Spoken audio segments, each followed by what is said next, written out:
What it do, what it do, what it do. It's your boy Big Val Opinion back with another live video. Make sure you hit that like button. Make sure you hit that share button. And most importantly, make sure you sub to the channel. Turn on that post notification bell so that you be notified each and every time that your boy Big Val is going live, man. With that being said, let's get into this intro.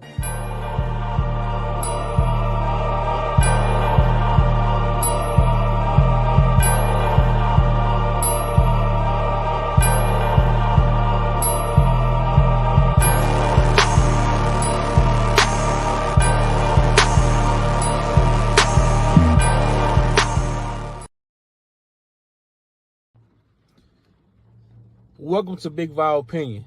Moderators,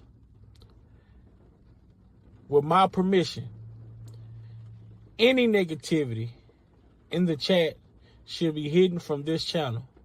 This channel is a negativity-free channel, drama-free channel, and we are here to push the message out. We will not be distracted. So with my permission, any negativity in the chat should be hidden from this channel. I really appreciate it about you.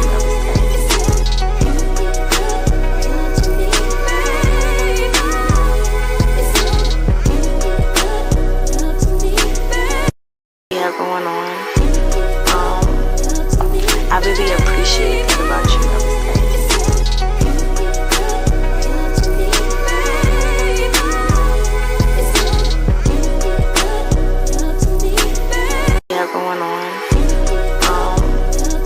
I really appreciate it about you.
What up, what up, what up, what up, what up, what up?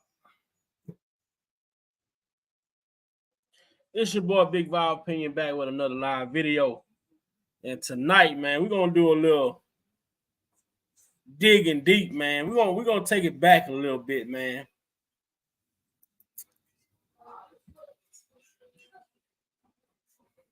We're gonna go back, man. And I want y'all to understand the significance of the title, the effects of childhood programming, and how a lot of us deal with things still to this day that was programmed in us from when we was a child. I want to first say shout out to my boy Dexter Do It All, man. That's the hometown. Somebody from my hometown back in Louisiana. Shout out Jericho, EJ, A-Child, Miss Lady T. What's going on, man? I hope everybody having a good, fine Saturday. But I want y'all to just think about the title, man. Think about the title.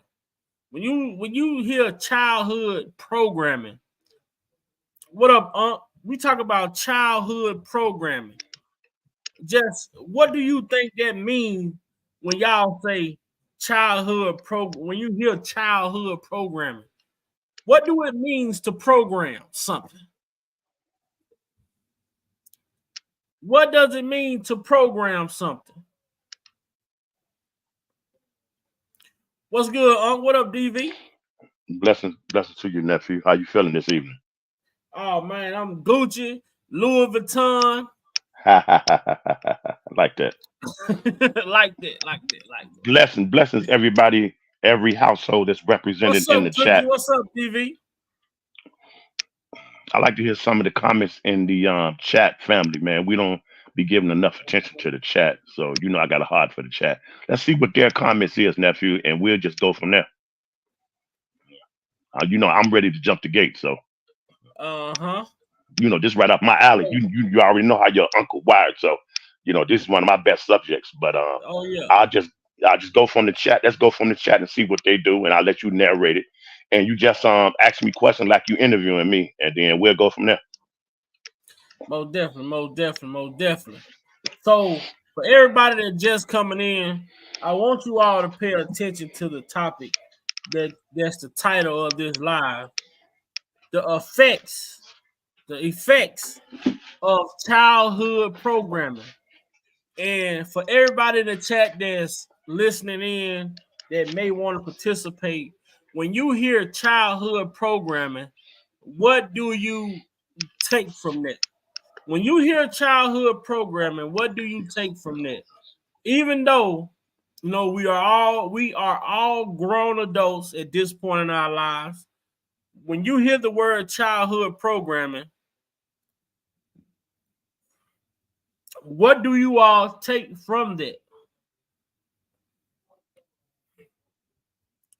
I mean, it's so much that goes into this thing, man. And I'm gonna just help you all with a little note that I'm gonna just give one note to start with. And I want you all to understand how critical that this childhood programming is. And this is what I want to be able to come and give an avenue for people to exercise their brains, use your thoughts, because you have to, like earlier today, I heard someone say, for this, you gotta, as far as your mind, as far as your thinking, you're not gonna think, you're not gonna use your mind if you haven't activated it to be used. So when we think about this childhood programming, man, he said, when you get a credit card in the mail, he said, what do you have to do? Even though that credit card has $20,000 on that credit card, but what is the first thing you must do in order for the $20,000 to be useful? You got to call that number on the back of it and activate it, put in the proper information. You have to activate / program that card before you can use it. So how many of us really activate / program our own minds? And at what point in life do we activate and program our own minds versus the childhood programming that was taught? Let me check the chat right quick.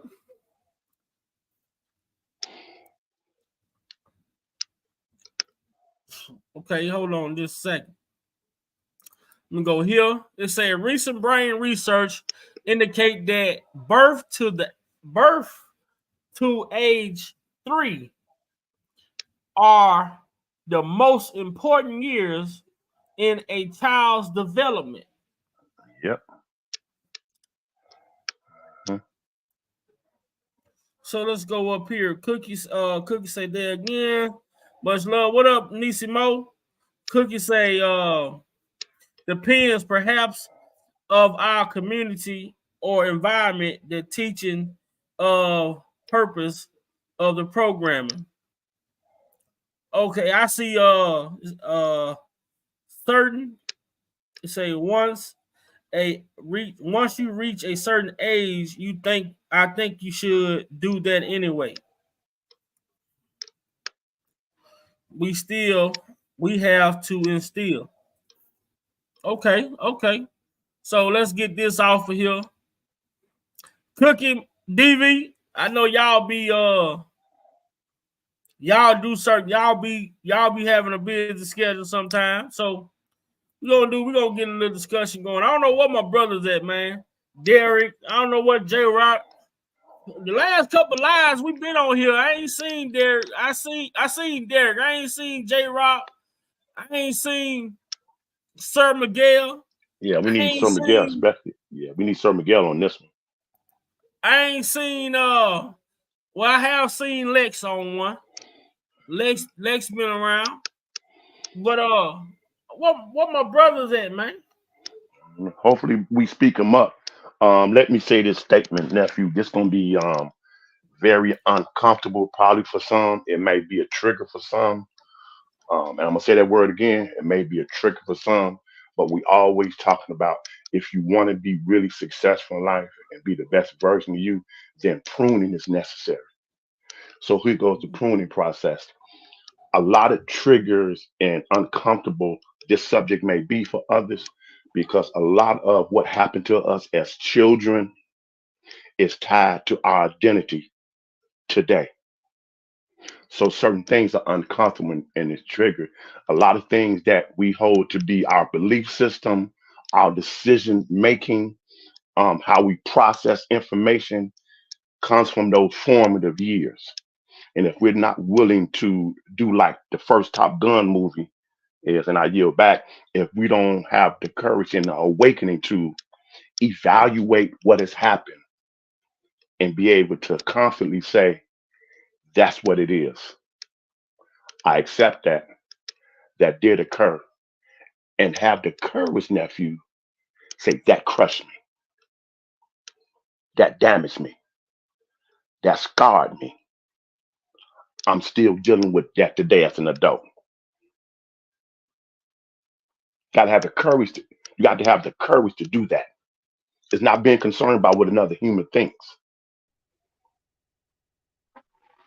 It's having the freedom to be able to say, today I still struggle with that. I want to move forward and break the ties that back there has been holding me.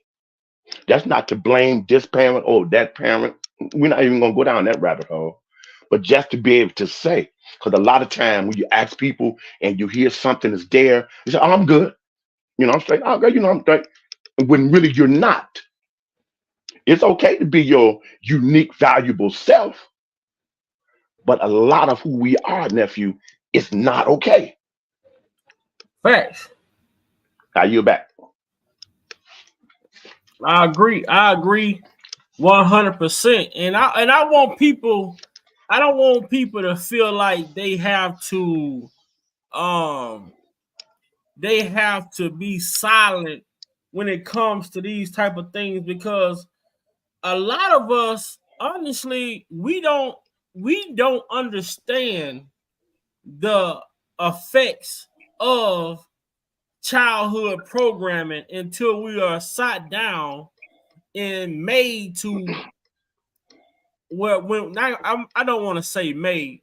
We don't understand the effects of childhood programming until we are able to sit down and really take a look back at things that we were taught versus things that we were seeing. We were able to see the things that we were exposed to in the community.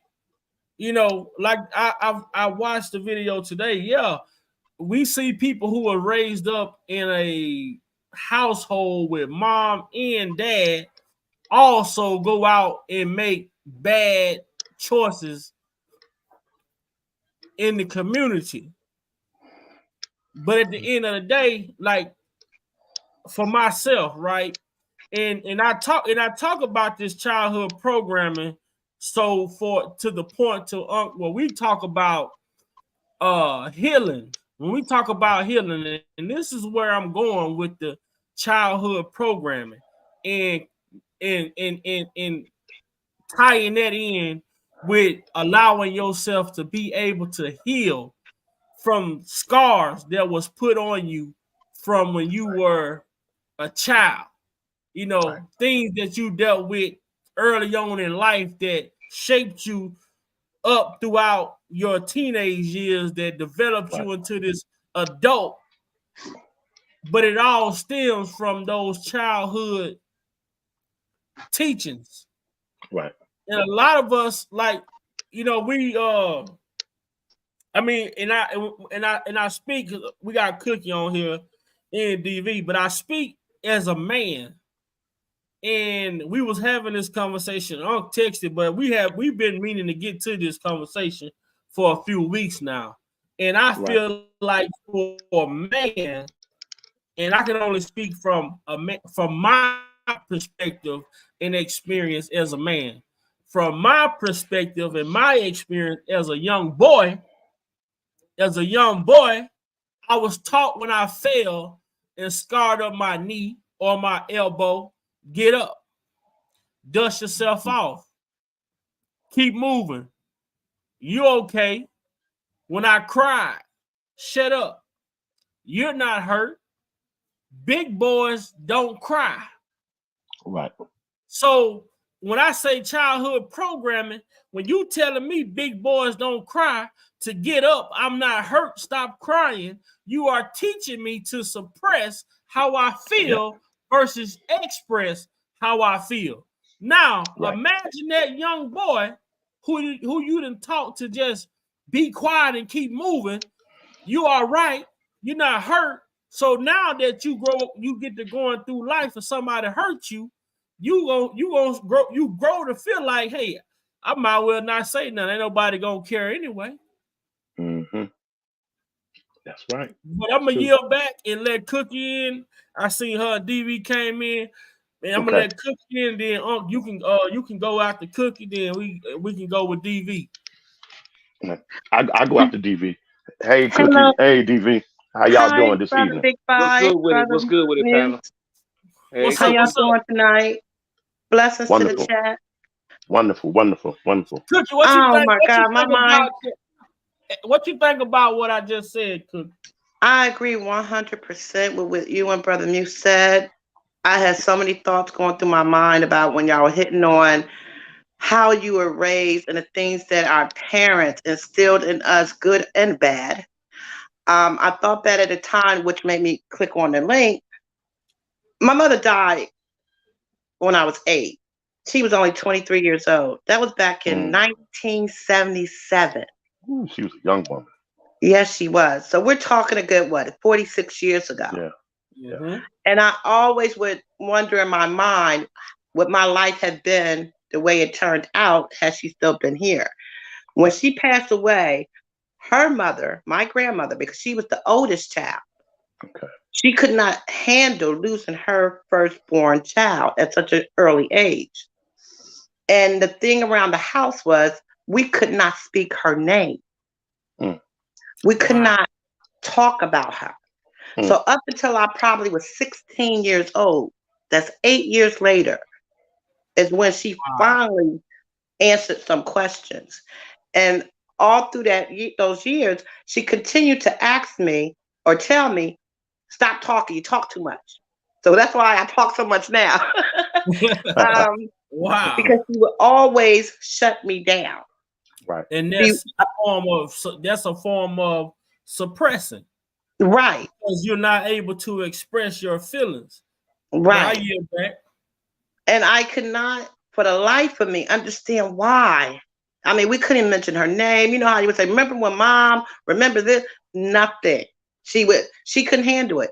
As an adult, I now can maybe understand how that really pained her heart, how she was dying inside, and just the mention of a name. You know what I mean? But how did it affect me in the long run? Right. You know, the decisions and the choices that I made in life, I always wondered, would my upbringing, would my childhood been better if my mom was still around? So I had a lot of stuff to deal with that every time something went wrong with me and my grandmother. the first thing my mom was here. Right. My mom was here. So I do believe that the things that our parents, grandparents, aunties, or whoever, called us up, and I don't think they did it out of hatred. They really didn't understand what they were doing or how they were going to affect our lives when we grew up. But what was one of those things though, Cookie, when you think about it as a child, right? And I'm just sitting back here recollecting on some of the things I used to hear my parents talk about, or my grandfather talk about. And the one thing that the grandparents, like, it would have been your grandparent at the time in that situation, would be like, one thing that I used to hear, like, my mom say, and I used to hear my mama say, like, I never want to live to bury one of my children, and how hard,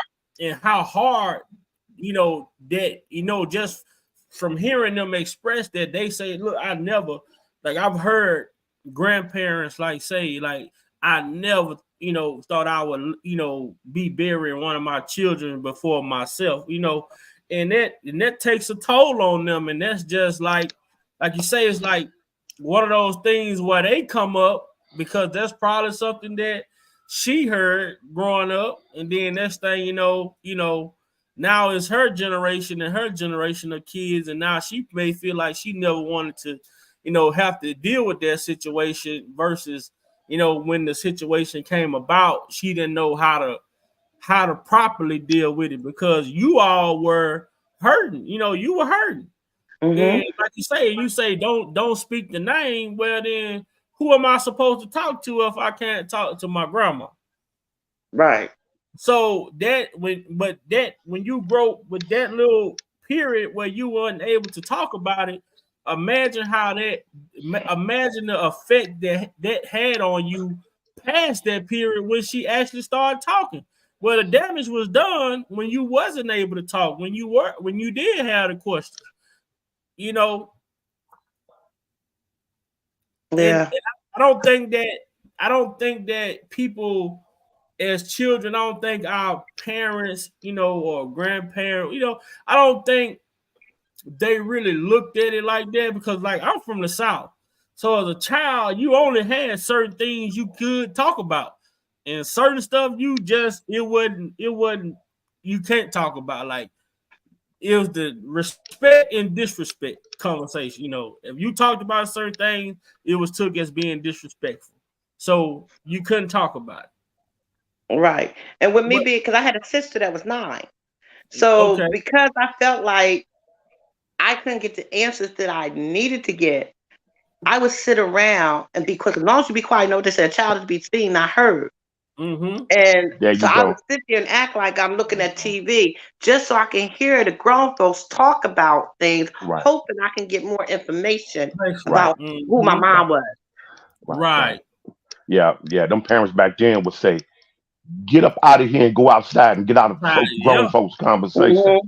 A child is supposed to be seen and not heard. Right. They didn't. I think they had, like, back then they called it triple darkness, Cookie, where you didn't know that you didn't know that you didn't know. Right. Yeah. You know what I mean? A lot of that effect came from the plantation. Yeah, you took it right out of my mouth. A lot of that teaching came from what was done to them and how they parents taught them.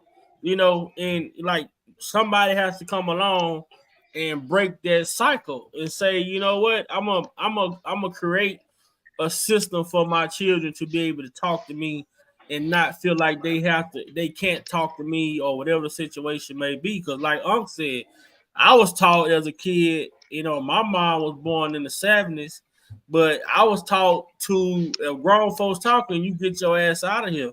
And if you repeat anything that went on in the house, you got your right, what they say? What goes on in this house stays in this house. Yeah. No. If something is hurting me in this house, I have a right. I need to say that and speak that up and get help. But that's how they dealt with. Let me say this real quick. I was talking about this earlier with a close friend of mine who I call my PR nephew. In every sense of the word, he's indeed that, my public relation person. I was telling him, we was talking, we had these deep conversations, and that we need to understand. Now, this is no disrespect to any ethnicity and no race. This is just a human thing. But I'm just going to speak first to my culture. Um, we are not enemies, Right. men and women. I'm not your enemy. We wasn't born into this life to one day meet and be an enemy. That's a demonic spirit influence that's working. You have to have a level of spiritual awakening to comprehend and grasp what I just said. That if I go through this thing called life, I don't care, right, wrong, or indifferent. Do I need to address something? Should I put a lawsuit in? Do I need to report it to my management? Do I have to put paperwork in and take it to the union? Yes. Yes. All of that. At the same time, if I'm not able to see the evil spirit of something behind that, What up, Q? I'm fighting at the win. I'm trying to grasp the air and I'm never going to obtain it. So I must be able to be willing to pull back the layers. And when something is causing me not to be allow me to do that, then that's a red flag. See, and the hurt that we carry, the pain that we carry, the unresolved issue that we carry, that when a person's name is mentioned or the situation comes back to our mind, if it alters your thermostat within your body, further study must be done. That must be 100% addressed. agree. Yeah. Something is not resolved and not dealt with. The Right. danger in that, you're walking ticking time bomb. Just you can only suppress so much. Because it's gonna come out. What up, DB? What's good with it? DV, what's going on with you, my brother? What's your thoughts coming from your side of the world? Okay, well, just a little bit of piggybacking off of what Sister Cookie said. For me, it was a little bit different, just with a little bit of a twist. I was exposed from streetwise, from gang banging and stuff like that. But I'm not trying to go there. Okay, but Right. me, I had a big family too, and it was all about love. All I can remember is the times like when my grandmother was living, God rest her soul. You know, um, those Sunday dinners, sitting around having Yeah. those good old family Mm-hmm. talks and letting the Yeah. older folks tell their stories. To me, Yeah. I focused in and stayed and zeroed in on that, and I paid attention to it. You know, so it always made me think a certain way about things. So when I returned and went back out on the streets, I say no, let me say the streets, but hanging out with my friends and everything, and I look at the way that they were living, the way that they was hanging out, and I compare it to me, and I say, damn, I'm glad I got a big family because some of these people that didn't have families as big as Right. mine, I Right. didn't see the same love. You see what I'm Right. saying? Yes. So, Yes. Mm-hmm. so the things that Yes. was pulling me back in, and put like say for instance, if it was I see a certain thing going on, I wouldn't run to the trouble. I pulled back. Right. It was certain things. It was certain places. My friends they wanted to go without permission and things. Something for some reason God told me. It could have been whether it was God, whether it was somebody in my family, something that somebody said to me, told me, no, don't go with them that day Right. because something might happen. And what do you know it? Every time I looked up, they came back with a story, and it's always something about trouble. Hmm. Something. And some reason I'm just glad I wasn't there at those times. Right. Because like I said, I had a big family and my family loved me and I cared about my family to this day. I still do, you know. And um and I had family members that was military. I had family members that was in hanging in the streets or whatever, trying to teaching me bad things like cursing and stuff like that and everything. But even though I paid attention to it, and it was kind of because being a kid, it was interesting then, but I never knew how it would take effect to me now. So Right. now when I look back at those things, and I be like, damn, you know what I'm saying? I need to control myself a little bit better. When you talk, Yeah, see, when I'm go ahead. You say what now? I said, you just said the reason for us having this conversation right now. Okay.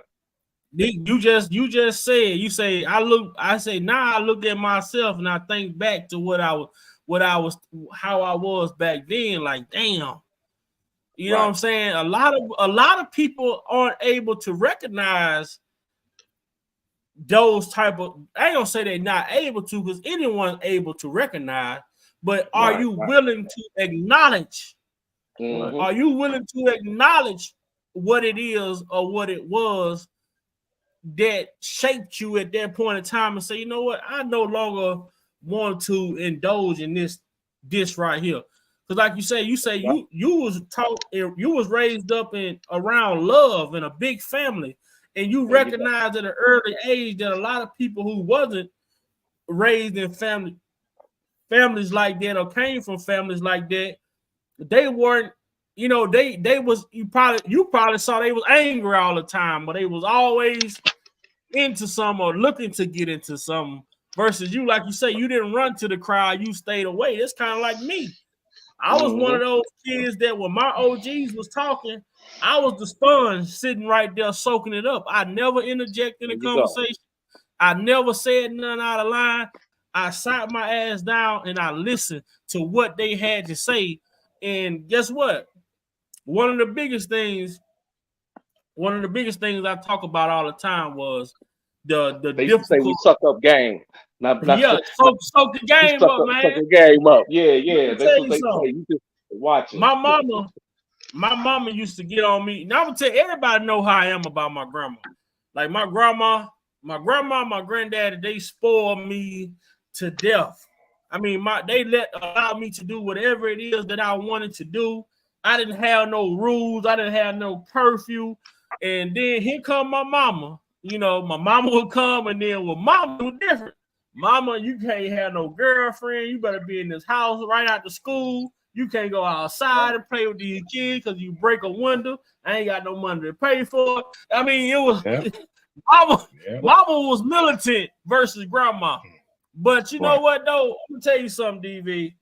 Man, when I was about, it's two things. It's two things. My mom used to always tell me. I used to wonder, like, my mom would say, "Boy, your ass out here getting this shit, being a follower," because I wanted to do what my friends was doing, But God spared me on several occasions. God spared me. My mom used to say, "You gonna end up somewhere in jail or dead. Keep running up behind these boys that's out here." But they parents, I never saw their mamas talking to them. I never saw them get a Right. whooping. Mama used to whoop my ass in front of everybody. Wherever God knew I'm you gonna had a tell you purpose. like this, hey, Uncle Cookie, my mom used to say, wherever you show out at, that's where I'm gonna show up That's at. what, right? Yeah. That's right. Yeah. That's right. Them was the good old So, days. Them was the good my old days. mama, we didn't care, and I come from the background. I live in the project, so if I was everybody knew who my mama was. Everybody knew everybody. So if I was down at if I was in front of the cookie lady house, goddamn cussing, trying to fight, guess what the cookie lady did? She came out, hemmed me up, popped me in my hand, got me by my shirt, taking me to my mama house. Yeah. We was down there in front of my yard cussing, and I'm bringing them to you. And go, my mama said, "Thank you for bringing them to me. I'm finna tear his ass up again." And that's what it That's the good was. old days. But That I was used the to good be old like, days. I say, man, my mama's so mean. Why she so mean, man? Right. You know what I'm saying? So when I became grown, guess what? And I started to see the world from a different scope. I had to go back to my mama and apologize. I had to tell my mom, you know what, Mom, I'm sorry. I understand everything that you were talking about back then. Now I understand it because I'm seeing different shit now. And one thing my mom used to tell me, she say, you're not going to understand what it is that I'm trying to tell you until you have kids. And boy, when I had kids, man, I tell you, my mama my best friend. I tell you, I can't call my grandma no more. I can't call my granddad, but I will call my mama. I'm like, mama, boy, mama. She said, what's going on, Vi? I said, boy, they tried me. But at the same time, you had your butt out there trying to be like them, and so somebody had to snatch you in. So when my kids cut up, man, you know what? I'd be like, my kids are cut up sometimes, and I'd be like, damn, boy, I remember I used to do that same shit.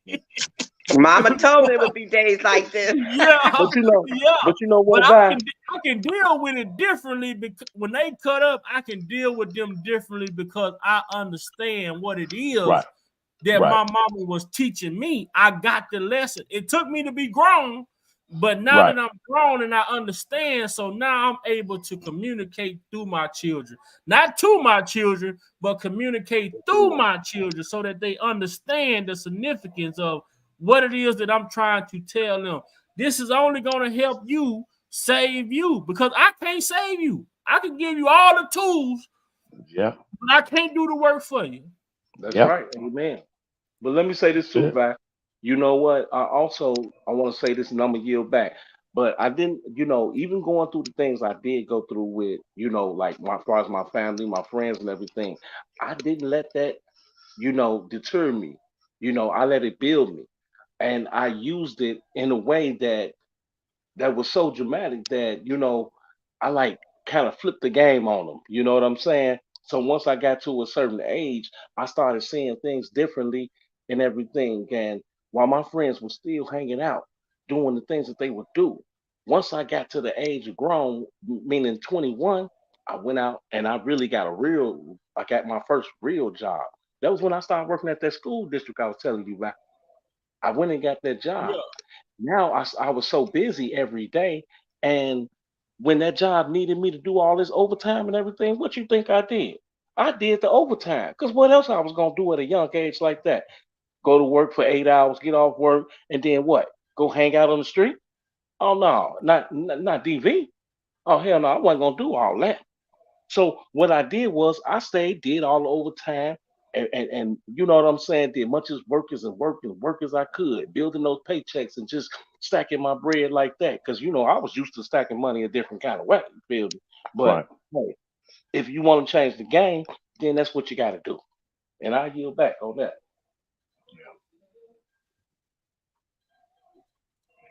Go ahead, Uncle Cookie. Either one of y'all, Cookie did, Uncle. Go ahead, Cookie. Let me read this right here, right quick before y'all go. We already read the birth during the first 2 years of life, but right here it said, if intelligence is defined as the ability to learn, it say children between the age of 2 and 7 may be the most intelligent humans on the planet. So this is why we have to be mindful of the things that we do. Between 2 and 7 is now they are developing habits in between these ages. So they are paying attention to us as the instructor. So I yield back. Yeah, I agree. I have a 4-year-old and a 6-year-old grandchild, and I sit back and look at them. They're better with the technology today than I am. Right. And they grasp on to things so quickly.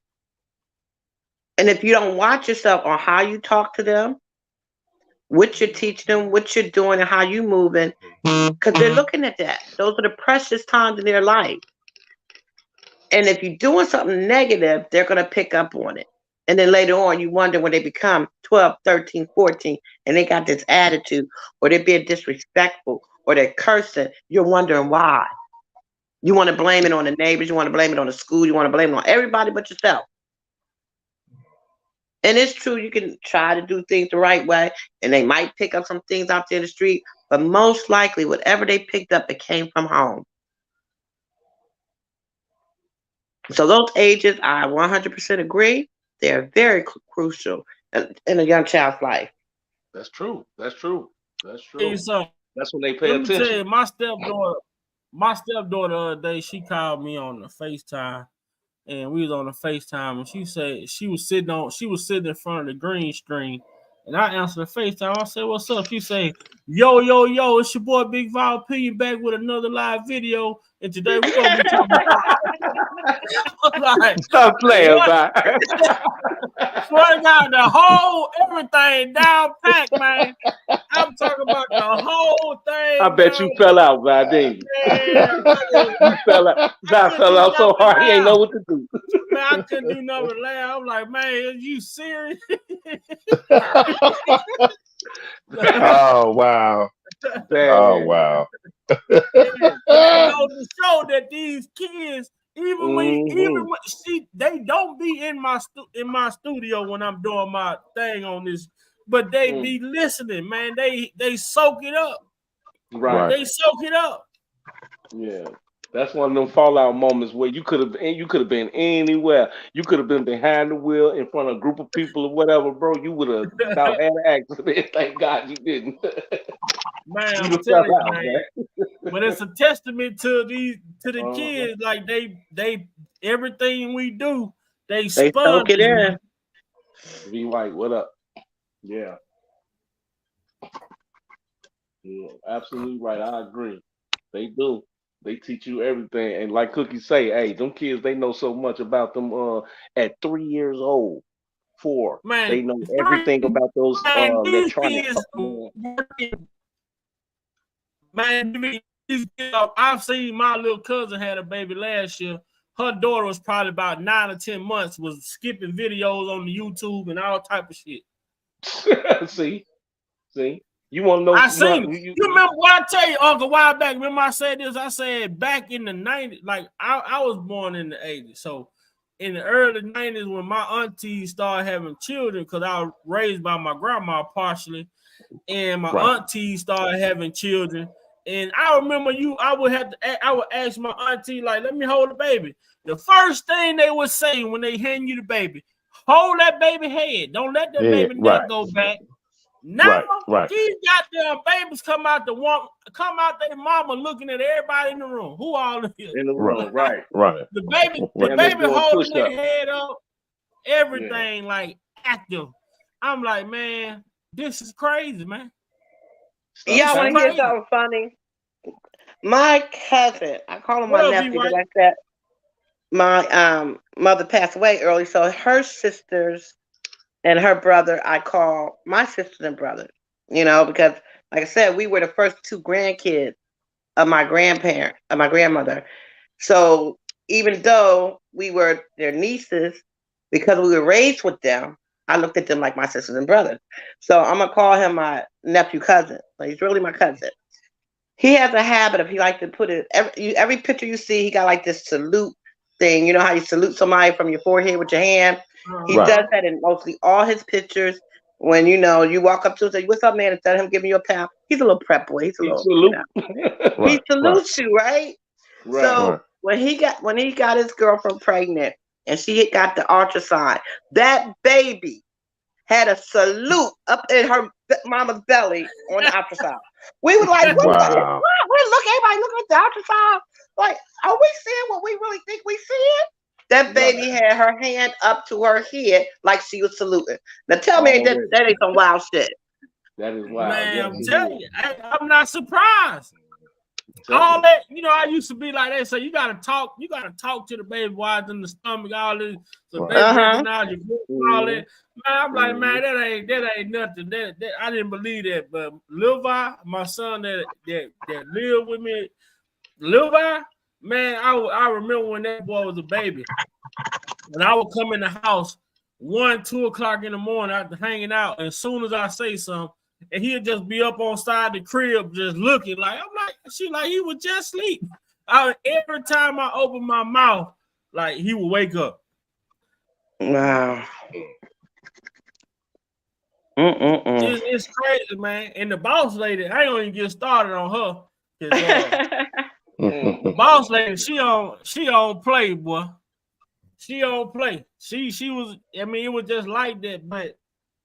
But the fact that these children are so much more advanced, it yields a greater responsibility to be cautious of the things that you do and say around them. Because we used to be like that back when your mama, you been told the teacher been to call home or something, and you telling your mama what happened at your day at school. And what did the kid do? My mama said, I ain't gotta listen to you because you ain't my mom, you know what I'm saying? So it's like that right now.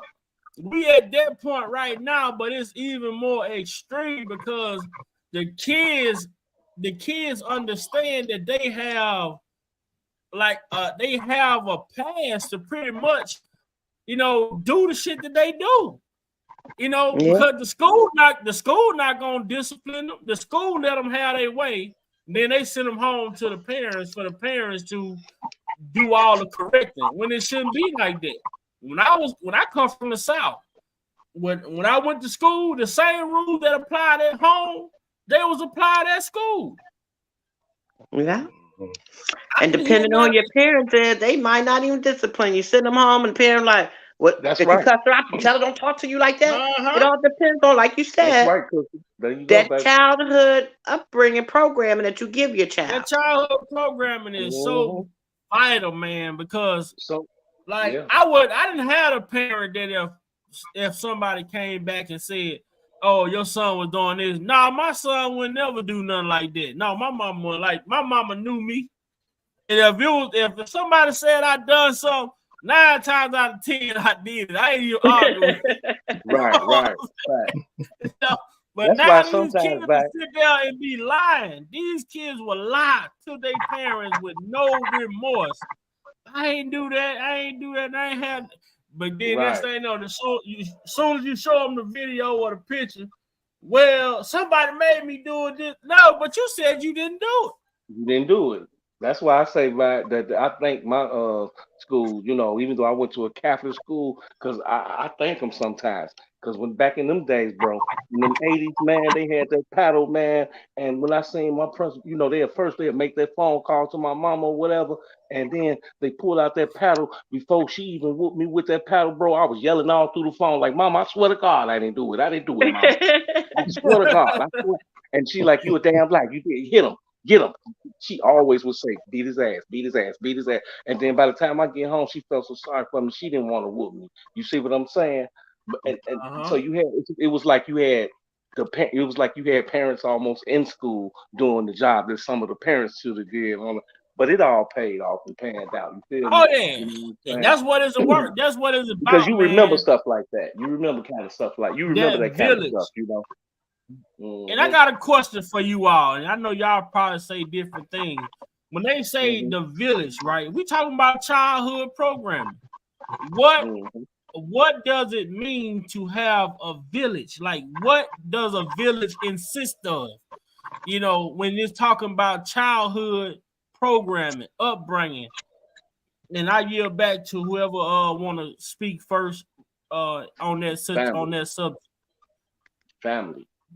Everybody being together as one, like one big old family, just helping raise that one child or that several groups of kids. You know what I mean? Looking after each other, making sure that all the kids that hung out together all get in the house around the same time before that light come on or whatever.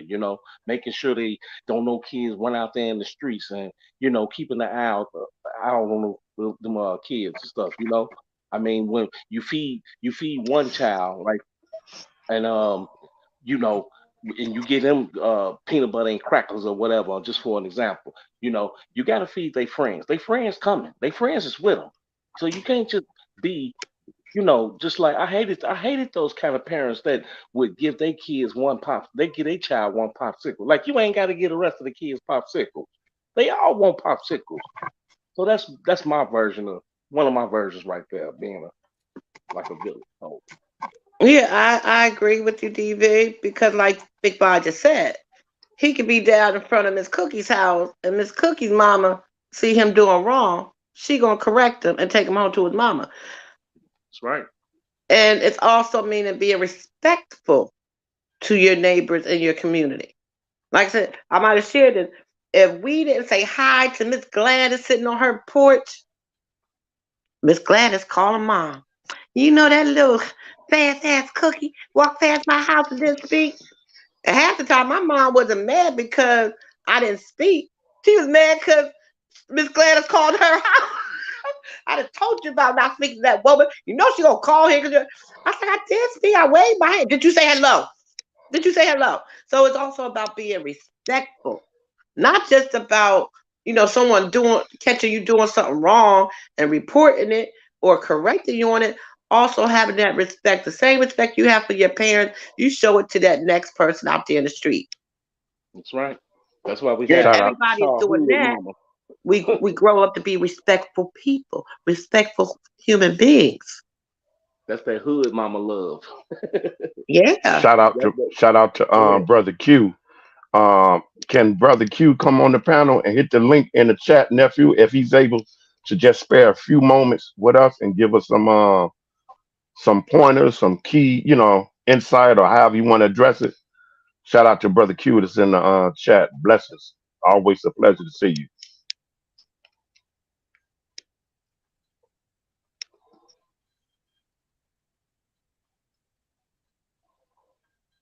I haven't spoke with Q in quite a minute there. It's been a minute. If I see him come back and comment, I had put the link down there earlier when he had came in. Yeah. Yeah, but I think when we talk about a village, man, we talking about every aspect of that child life. In that aspect, in those aspects, we talking about from the home to the neighbors to the bus driver to the school, from the principals to the teachers to the assistant that sit at the front desk, from the janitors to the coaches, back on the bus again, back home. That village consists of a lot of people. Your barber, your doctors, your dentist. That village is so huge, and you have to make sure that you build a healthy village around your children so that they can have the best experience. Not saying that it's gonna solve all problems, because you're gonna still have a few who gonna stray away.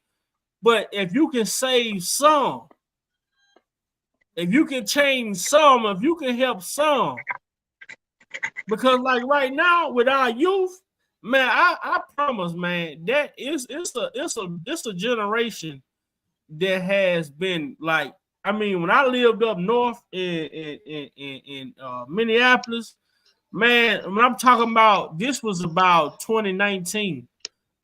For most of the year, all you hear is people, was being unalive. How old they was? 18, 19, 20, 18, 19, 20, 18, 19, 20. I said, God, how many more of them gonna be left if all of them the same? Right. The same. I remember one day I'm going in the store and the guy gonna say, dude, man, can you buy me a black? I say, man, I say, why you can't buy you a black? He said, man, I ain't old enough. I say, well, man, you don't need to be smoking. Oh, bitch ass nigga, I ain't asked y'all that. My bad. That's you knew, but you already knew the backlash on that one, though. You was ready for it, wasn't you? Yeah, you was ready I for knew it. he gonna come. You know what I'm saying? Yeah. But at the end of the day, don't ask me to do something that you can't do for yourself. Because at the end of the day, it's not always about being cool with the younger generation. Sometimes it's about putting your foot down and teaching them. You know what I'm saying? Strengthening them and letting them know that, hey, this, hey, you can smoke all you want, but that don't mean that I'm gonna be the one to help you get to there and to indulge in doing what's wrong. You know what I mean? So I feel you on that, bro. I do. Oh yeah, man. Yeah. It's is too like it's like what they say. If I can't help the problem, I'm not gonna hurt the problem. Right. Add to the problem. There You know you what I'm go. saying? And that's the thing that our people a lot of, and this is big with them bringing a lot of these Iranians and I hate to say it like that, these Arabs and Chinamans into our communities because they sell to our children underage. They don't see age, they see money. And how you say, well, why you say that, man? I remember being 15, 16. Me and my homeboy were going to the corner store where our Arabs at, and we could buy half pint of gin like it wasn't nothing. We still in school. Right. Absolutely. We can go buy, I've seen kids going, they buy packs of cigarettes like they grown. Mm-hmm. I've heard this statement that even one of my favorite ministers had taught on cooking DV says that a child, hear me now, this was so deep, that a child processes a parent's death. I take my time with this. A child, hear me, chat family, this is how serious this is, what God established in the garden. A child can process a parent's death much easier than when their parents separate or divorce. The psychological impact of that, if not addressed, leads to what I'm finna tell you. And I know it to be so. I don't even know these young men's backstory. I don't even know if they had a father in life, and I don't think they did. Here in Chicago, just on the news yesterday, it hit me in my heart so bad, nephew, that I broke down and cried. And I had to pray to God, not only for myself, to draw close to him, that we all throughout the four corners of the globe draw close to him, that he hurry up and come back. This how much this ripped my heart out. This Latino lady in this community where they sell like the corn, she had just started that morning, like 9 something that morning, just started. So she hadn't really picked up and made no money. You know what I mean? She had just got started. Man, I want to say something about these young men. It hit me so bad. They went out of pull up in a black SUV, popped out to rob her. She really had no money because she had just got started. So after I guess they saw that she ain't had nothing, they go get back in the whip. And as they pulling away, one of these bastards put his arm out the car and shoot her. And she dropped to the ground. The crime is still under investigation. They're still trying to look for these young men. That hit me so painfully. Not that I don't see that, the witness that, but here's what I'm saying. When you have got to the point that your spirit don't become nauseous when you see tragedy like that, then we need to lay on our face before God and have our heart renewed. Yes. When you keep on, that's why it's on purpose that they keep putting death and death and death and death in your face like that. It's a trick of the enemy, because what it does, it numbs your spirit. That it just means nothing to you when you see it. But it hit me, that it brought me to tears. It crushed my heart when I saw it. That's when I knew the living God was working close and drawing me closer to him. You can see it. Right. That the Holy Spirit of God and his grace is being slowly withdrawn from this planet Earth.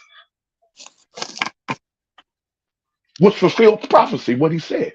In order for him to come, the events that gotta happen. You think I'm like, do your research and do the research on the great kingdoms that we had in history. Babylon, Medo Persia, Greece. Look at all those great, powerful kingdoms and what happened to them, how they fell. And Big Mama always said, son, baby, history always repeats itself. Yes. It's a sad, sad world. And I think it's been about maybe close to 2 years, about a year and a half ago. My son, he got these friends and they're into car shows and stuff like that. So they went to this one garage to pick up this one really classic car. And then they had to go and get some gas from the truck that was pulling it or whatever. And the guy of the garage was locking up. And the other guy that was with my son was his brother. So while he's locking up, he heard some bang, bang, bang. And his car came speeding past his garage. Because that car must have thought he seen something, because they had to turn the corner to get before they got to his shop. But because they were speeding and he could identify the car, maybe they shot him. Yeah. And the brother just so happened, the brother of my son was coming back to pick him up. The car came around the block again to shoot at him again. If it had not been from them getting there, that car would have probably came back to make sure he was dead. Right. Thank God he survived it. But just the thought that you shot at somebody else, and we don't even never heard what happened if he got the person that originally was shooting at. But because you thought somebody might have knew what was going on or could have identified the car, they couldn't identify the person or whatever. You shoot at an innocent person and then come back to make sure you finish them off so they only witness. I'm like, what kind of world are we living in? That's a demon. That's a demon. That's what we and this is my point. The enemy is not concerned about what car you drive, whether you live in a mansion or house, how big your bank account is, how well established your credit is, how many multiple streams of income that you have. He's not interested in none of that. What he's interested is that you don't walk this righteous path. Right. And give God the glory. That's why it's important to me now, moving forward, that make sure the main thing is always the main thing. Meaning, I don't have time for all that foolery. Mm-hmm. Certain man, forgive family members and let it go. Because when people leave this planet and you ain't resolved some issues, man, I'm telling you, that'll eat you up. Yes. It's not important. All this bickering we do. I have never seen, and I asked this question early today with my PR, and I'm going to ask this question to everybody on the panel in the chat. Now, let me say this first, because I don't want nobody to misunderstand what I'm saying. I don't know if people are aware of really what happened in the Holocaust. I don't know if people really understand what happened, with the Japanese and all of that stuff. I don't even think people even aware of the Arab slave trade, where they slaughtered some 40 to 60 million women and children in history. Horrific. I'm not diminishing none of that stuff. The Native American, how they just came and took their land, man, and raped and murdered, they raped women. I'm not disregarding none of that. Had all the significance. Why is it though? It's been a concerted effort throughout history, even more so today. What is about the Black ethnicity, race, culture that is hated so much?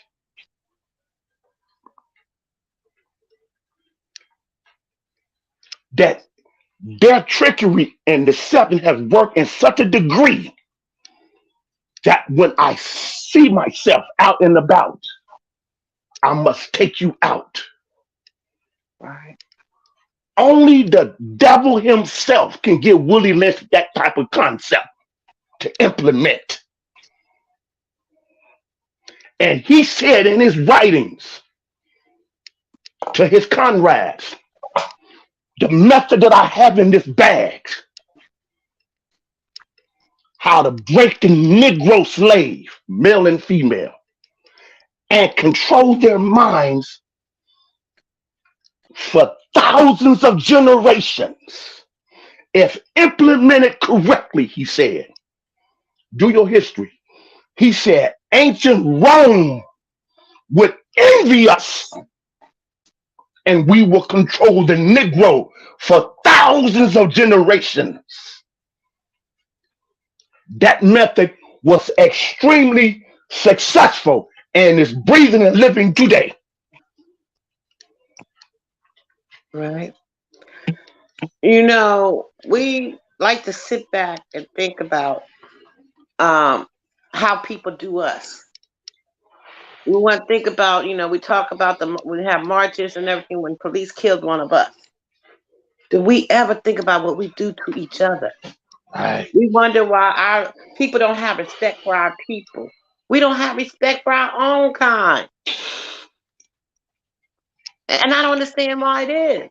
Is it jealousy, envy, hatred for self? You know, it's sad how we can destroy each other so quickly without a thought. Knowing that we got children at home to get back to. Because you want to get back to your child, your parents. But do we think about that next brother or sister? Nope. We'll steal from them. We'll kill from them. Our own kind will do this to us. But yet we want to criticize the strength or the unity that other cultures have, that other ethnic have. Oh, these Spanish people, they stick together. Oh, these Arabs stick together. Oh, these and that stick together. They sure do. They sure do. They will live 10 people in a house to save some money to build that beautiful castle. But when we talk about, oh, let's get a big house, save some money till you get. No, I ain't living with you, Mom. No, I'm grown. Right. But you'd rather be out there struggling. Because they know how to stay together. They know how to make money together. See, we can't do nothing together. We can't even have a conversation half the time together. So my point is on that, to use the method that happened on the plantation with the Willie Lynch concept and how that affects us today, and even in our household, that affect our parents and grandparents coming up through the Jim Crow in their area, you know what I mean, from the baby boomers all the way back. That affected them tremendously. You know what I mean? And a lot of their teaching came out of that fear and not understanding the mental and the psychological effect that will have long term. You know what I mean? And the importance of having emotional intelligence and how to convey what's going inside of me. You know what I mean? Because it was still triggers for them that they didn't know how to articulate. You know what I mean? So when you see a granddaughter helps her grandmother, you know, put her dress on, and you ask, Mom, grandmama, what happened with the Black Wall Street in Tulsa, Oklahoma in 1921? Oh, baby, I want to talk about that. And you see the whips on grandmama's back. You know what I mean? Exactly. Here's the thing. The impact of generations after that are affected. That's how the enemy stays successful in that. So my point is, the enemy ain't cared about what kind of car you get. He don't drive. Satan don't drive. He don't need your car. What he's after is your mind. That's why the word said, let this mind be in you that was also in Christ Jesus. Right. Who for the joy that was set before him endured the cross. That's right. Because you see, it's through your mind where the battle is. That slave mind. That's why I like the movie Malcolm X. That's why I like the movie I always reference, South Central, when Ali told OG Bobby Johnson, he said, "You know why you keep getting denied?" He said, "Attitude. Like truly change your thinking." Right. You only do that through reading. And that's one thing my old man always said.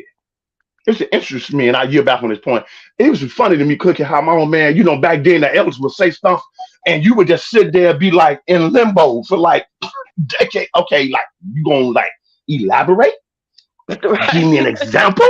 You gonna explain that? You gonna help me out? You just gonna how you just gonna say something profound like that and just leave it right there? Right. Who does that?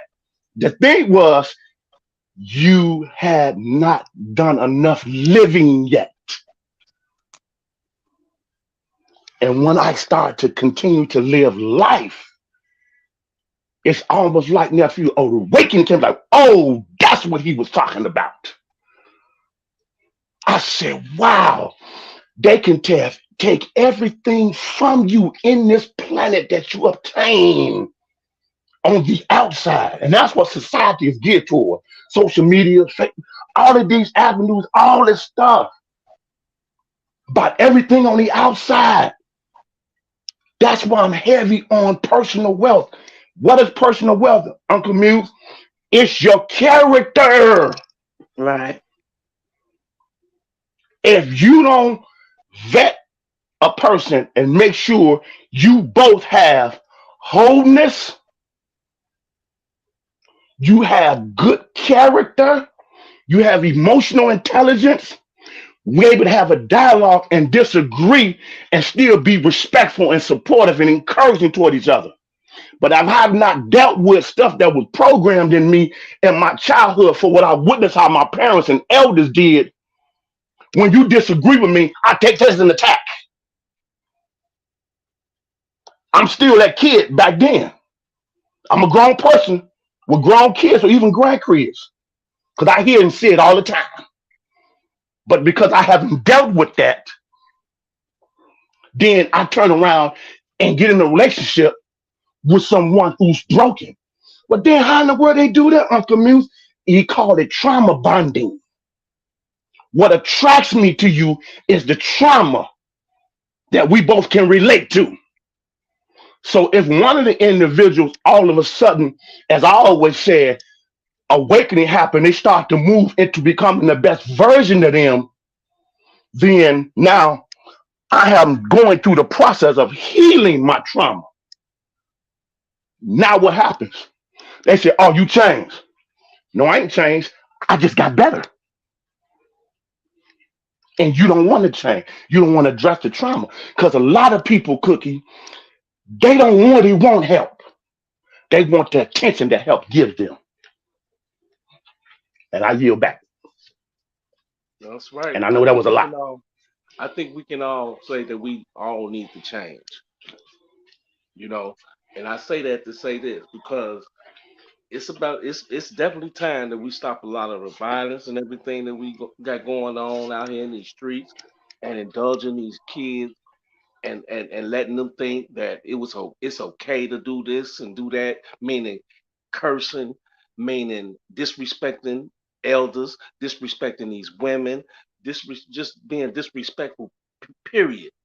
As a even as a young adult coming into the picture, because some of those younger teenagers or whatever, they out here, they having babies at young ages, and they think it's cool to to be disrespectful, and it's not,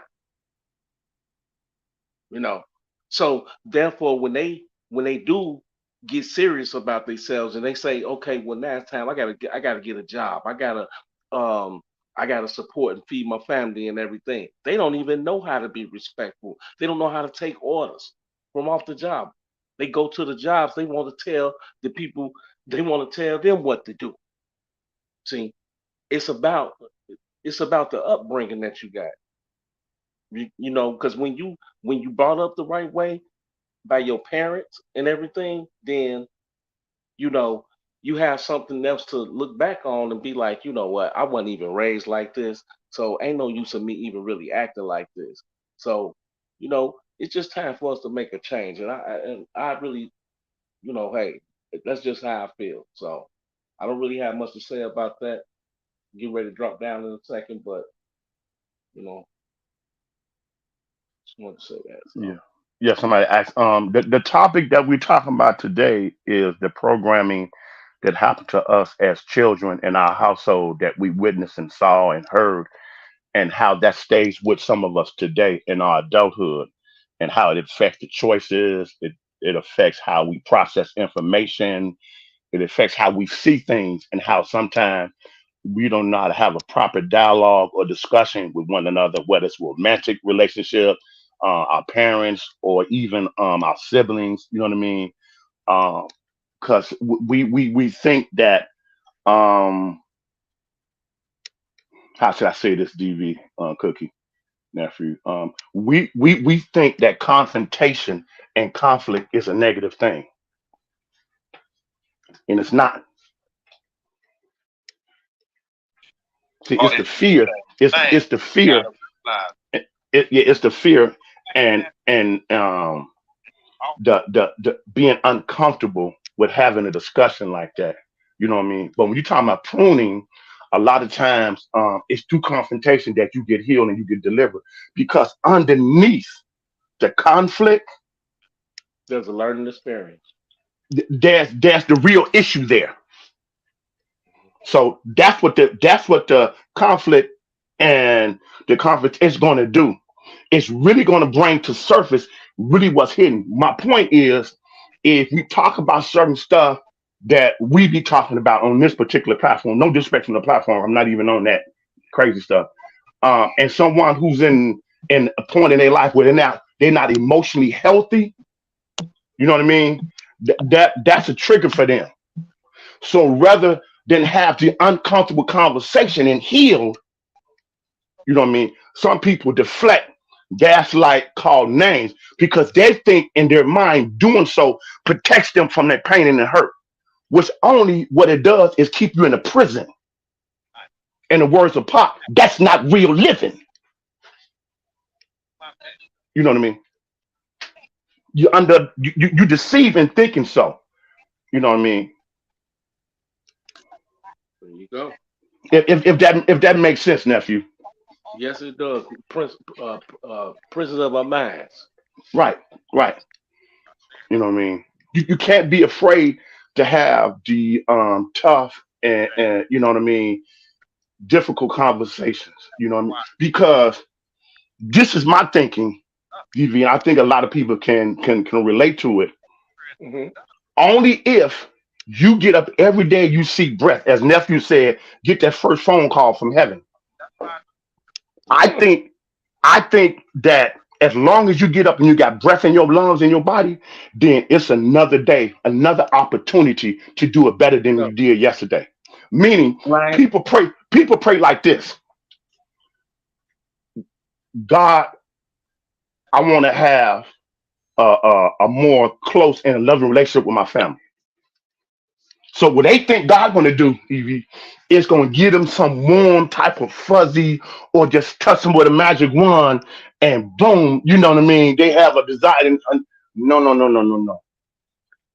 He's going to allow circumstances, opportunities. The repetitiveness is on purpose.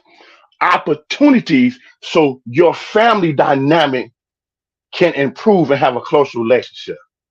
There's work to be done. Yeah. What's the work? My And you gotta be perspective have to specific. change. You have to Yeah. be specific with God also. Yeah. That's a fact, Yeah. Cookie. That right there. Yeah. What I'm saying is, people think that God would do this and that when they pray for something, and what God is doing is allowing the opportunity to come about for you to achieve that which you pray for, and then He touches and He blesses it. But we think we just stand still on the sideline, and that God gonna do all this work. Looking for handouts. That's not how God did things. Gotta wait on our He blessing. gave Moses some instructions. This is what you do. Moses starts to deflect and come up with some excuses. for his inability to articulate because he wasn't a good orator. So he said, God said, okay, fine with that. He understood the human condition because he created us. So he knew all that. So he said, all right, take your brother Aaron with you. All right, next question. You know what I mean? Right. And go tell Pharaoh to let my people go. Now, if you read the scriptures, Pacific, and you really dive into the word and read it, not just be reading it just to be reading it. If you're really reading it, it was God who allows Pharaoh's heart to be hardened for a reason. What's my point? Your deliverance is in the instruction and being obedient to what God told you to do. But we don't want that. We want deliverance, but we don't want to be obedient. But yet, we think we're going to raise kids to say, don't do as I do as I say do. You don't work like that. People mimic and they regurgitate what they see and what they hear and what their senses feel. They regurgitate that. So if you don't make sense of that, if you don't be transparent with them and say, I understand what you're dealing with. I made those mistakes. This is the result of them. Remember when you did that? Yeah, I didn't know how you feel when that hurt me, mom. They shouldn't have did it. See, so how you think when I feel when I be seeing something, telling you something to say to her, oh, I didn't know. You get my point. That's the way God does his children. It's a process. We don't want that. We don't want that. Hey, give me that. I ain't trying to do all that work. That's how we think. Oh, I want a good relationship. I want to whip with somebody. Man, I want her to be this, or you know what I mean. I heard that. I'll deal back on this point. Yeah. I heard David Mann say he was just sitting in the room. You know David Mann, who's white, Tamala man. You know, David Mann say, I love David Mann. David Mann said he was sitting in a group of women, all of that. They was asking him, and so he had their attention. He said, I want him to make sure. Oh, okay. He said, you want a good man? You want a man to do this? Yeah, he got to make this. He got to make this. His credit got to be this. He got to come from this. And they were just going on and on and on this list, right? David said, put it all down. Write the list. I said, put everything down. Just right to say, yeah, okay. Man, they think they getting some game. They think David Mann giving them the game. And David Mann, at the end of all that, he said, now become the list. Oh, the room got quiet. You can hear a pin drop. And that's how we pray to God. There you go. That's how we pray to God. Be one with God. We want God to give us peace within our being, but yet we not walking out trying to be peacemakers. Now, don't get this twisted now. God's word said, don't try to reason with a fool, because a fool said in their heart that there's no God. So keep the game now. I yield back, nephew. What's up, man? I had to take a call. Sorry about that, but I knew y'all would hold it down while I stepped away. But we're approaching. We're about to start our descent into 1 hour and 30 minutes, so we don't want to go too long. And but like this conversation is so necessary, and this conversation that we're having today, man, I don't care when it gets to people, but whenever it gets to people, I know that it's going to resonate with them deep down. What you call it? Say through the what? Through the skull, their forehead. Right. Right. It's gonna get through, and I want to say thanks to Miss Cookie most definitely, because Miss Cookie is one that I go on different platforms that she be on. And I want to commend her as a woman that she's not afraid to come on these platforms and talk and give us the insight, a different perspective. We can talk about the manly things that we know, but to have women that come up on the platform is something that we always ask for the women to come up, because we want to hear y'all thinking about, and we want when this conversation reaches the people, we want them to be able to say, oh, them not just men on there talking, it's women on there talking too, because we all have a story that resonate with somebody. We all come from similar backgrounds, and we all trying to figure it out, and we can figure it out together. And that's something that I want to thank y'all for, man. And man, Well, what I've been going through lately, Unc don't know because we haven't really talked about it, you know. But Unc send like inspirational messages like every day, you know. Sometimes I'm not able to respond back. Sometimes I be going through my own thing. Right now, my dad been a little sick here lately, so you know I've been kind of like in the midst of trying to figure out what move I'm gonna make. You know, my Right. mom about to have to do another surgery, so my mom in one state, my dad in another state, so me like in the middle, like which way to go.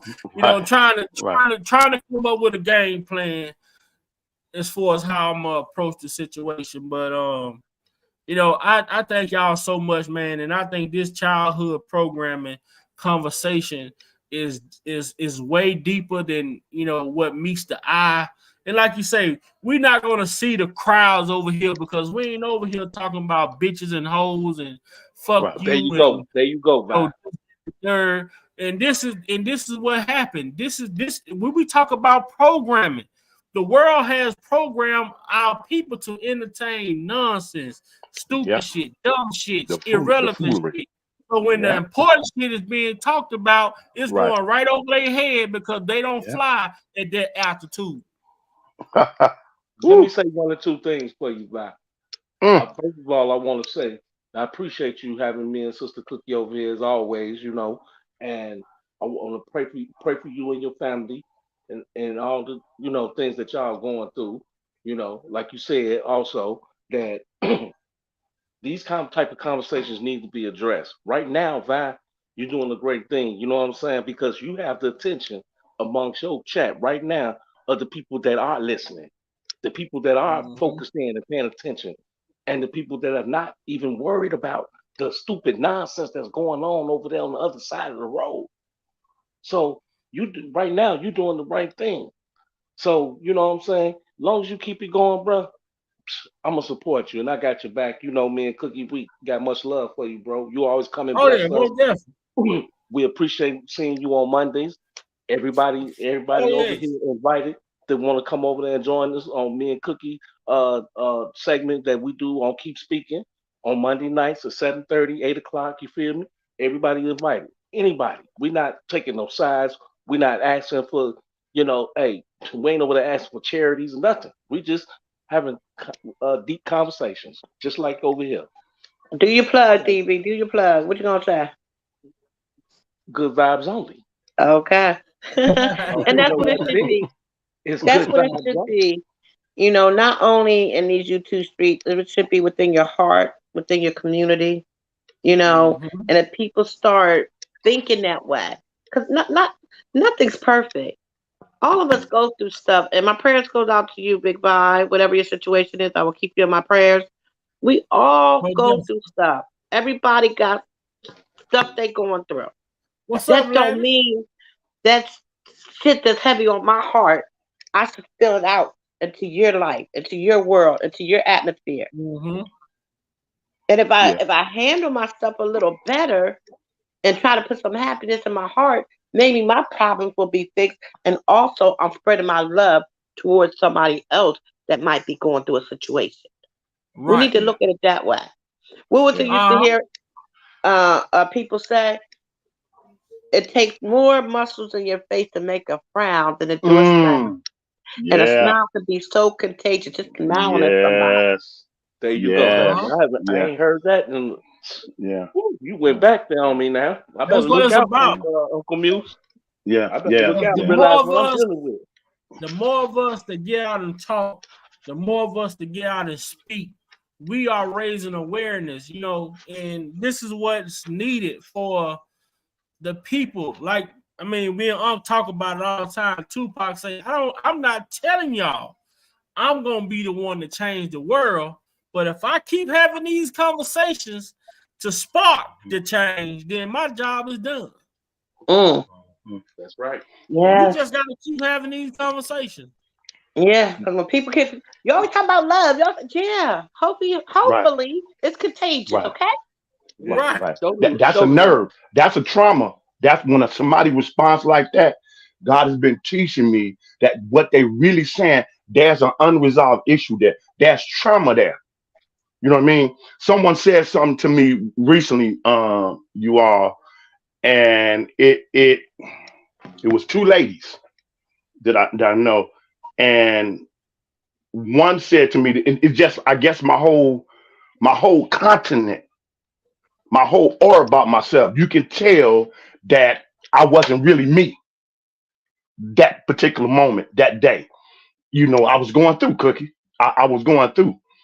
And here's my thing, and there's no disrespect. And that's why I got so much adoration and love and respect for Nephew Vi, that this setting has done so much to me as a black man, as an uncle, you know what I mean, as a spiritual leader, you know what I mean, just as a person, man, in so many different ways, that there's a lot of things that's open and welcoming for women of all ethnicities.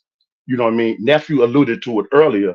To be able to talk and have certain discussion. Not talking about bashing the man. I'm not talking about none of that, because people who are healing and growing and maturing, they don't have to spend time on that. They trying to help and grow and mentor and all of that.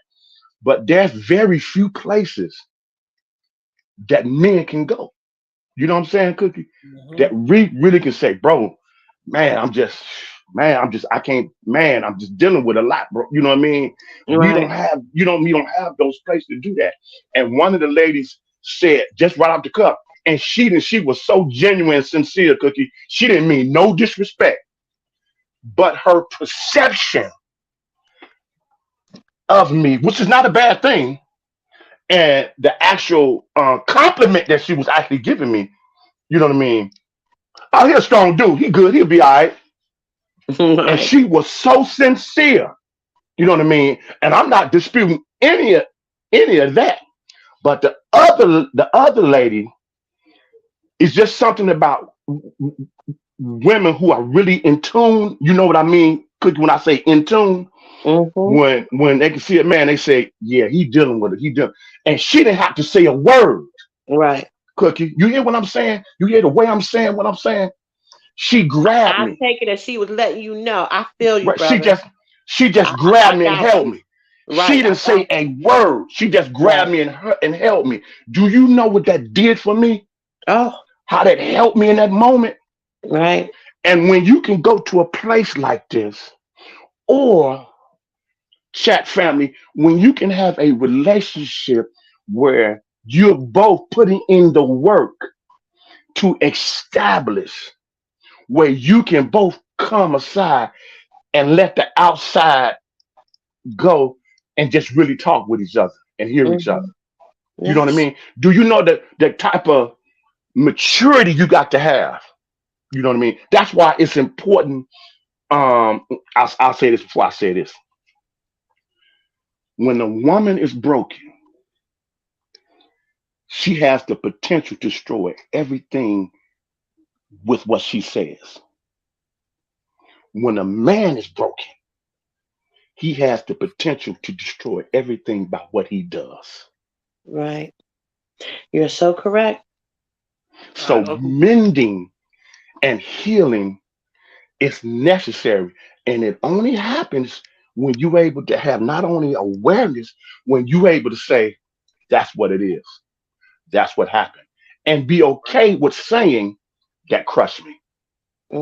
I'm still finding it difficult to process that. You know, so much of the weight is off you at that point that it's almost like the rest is it's easy. Now what you need is to get around and network, even come to a platform like Big Vi and sit back, if you will, in the cut and hear so many things that touch a nerve and like, ooh, that makes sense. Wow, I didn't never think about it like that's what that was. Oh man, you know how much fresh air that's out of your woo. But what I'm saying is to walk around every day like you the strong, independent one, you don't need nobody and everything's okay. People don't never approach people and come to individuals who say they're strong and they got it together and they're okay. Because what you're telling people, I don't need nothing. I'm okay. I got it. And no human being is without help and encouragement and mentoring and you know what I mean? It's the same way that we go to God. what do he say? Yeah. Confess with thy mouth. There you go. So if you can confess within yourself and out loud that I need help, that I'm weak, that I'm hurting, you're Right. lifting so much off of you. Right. Then the Yeah, healing can but I'm begin. okay. And the healing can begin. But I'm okay is a coping mechanism. Oh Yeah. yeah. Yeah. That's That's a just trauma what response. we learned. That's a trauma response. Oh, we learned what's going on. I'm okay. You are. I'm okay. You just. I'm okay. I'm okay. No, you're not. If a person answer you and say I'm okay, I just challenge you to dig a little deep, try a little Right. harder, Yeah. Yeah. talk a little bit longer because they're Yeah. not okay. They saying okay because that's a cry for help. I'm okay is a Right. cry for help. Right. I had to learn that, nephew. I had to learn to detect that and be able to recognize that. I had to learn that. Oh yeah. Yeah. And for me, it's Exactly. like, like Unc being the OG. With me being as young as I am, man, it's a testament to like the upbringing and the things that was instilled in me to be able to come on here. Me and Unc talk, and Unc say, "Well, nephew, man, I was in darkness and I came across your platform and certain things like that." And I'm sitting here like, God will use somebody like me to help bring people out of places that, and I didn't come on here with the intentions. I didn't come on here Right. with the purpose of bringing people together, like, in a way that we have this type of conversation. It started with R. Kelly. Of course, we still over here, talk about the R. Kelly, what's going Right. on with R. Kelly, but also God made me aware that I also have a greater purpose. Right. Right. Yeah. But I Yeah. appreciate you having me come up, letting us come up here. Whatever. Oh yeah, I know y'all finna go over on Joe. I'm finna Yeah, get we ready to gotta- get off. Yeah, we finna be arriving. We about to be descending into the end stream. So Well, I do appreciate you allowing me on your panel. Thank you Yeah. so Always. much. You too, And Uncle Mute. always. Yes, don't be I no got my stranger, Cookie. notification. Hopefully, I can always catch you. I always wind up getting a replay. All right, we But I waiting love on my you brother. too. We waiting on you too, Muse. We waiting on you to come over there and, Oh, and yeah. spit that game. Right. Where's that? You say JoJo? What's this? Yeah. What's the actual? What did it say? I can put it up on YouTube. How's it? Is JoJo It's on what? keep speaking. Keep on speaking. Yeah, keep on speaking. JoJo, keep on speaking. Okay. No. Not Keep on. It's speaking. just keep speaking. Keep speaking. Okay. Yeah, Okay. keep speaking. And then you'll Okay. see on Monday night where it had a wild cookie show thing going on. You'll see. Okay. Okay. I love you, your All right. brothers. Y'all have a blessed and beautiful weekend. And Yes, You too. bye. You are in my prayers, too. brother. Well, you all are in my prayers. Love you, Oh, chat. Thank you for welcoming me in. Yeah. All Don't be right. no Thank you. stranger now. All I right, most won't. definitely. Trust me, Big Boy. I know I won't. Now that I know y'all don't mind No. women hitting the panel. Right. All right. God All right. bless. All Bless. right. Well, man, we about to get up out of here. This was a good one.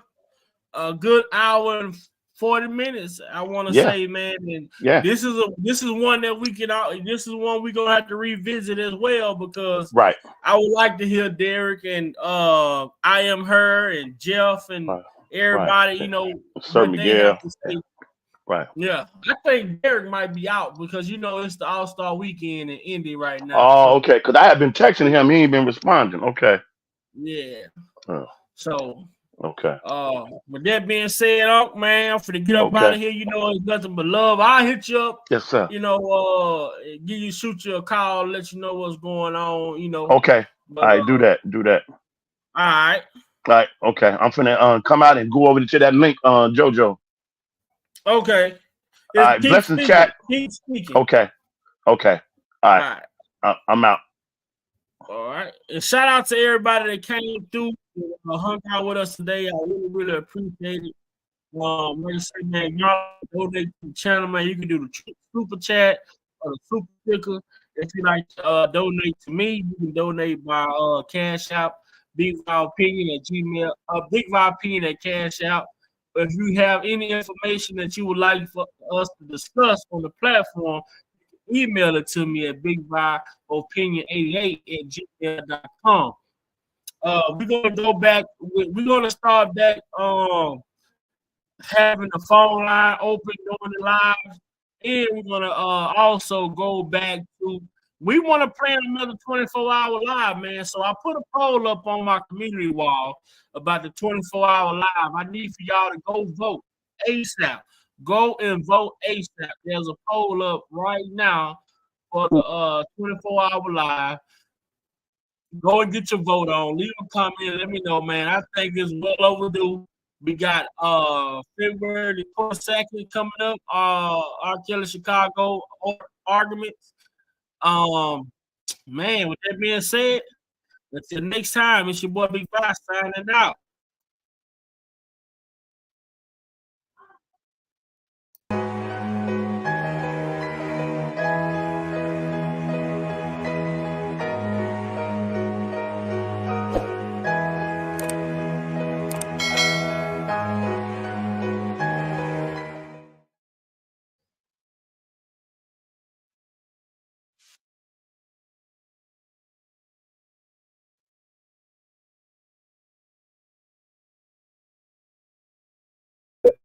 There's nothing more powerful than a melanated car.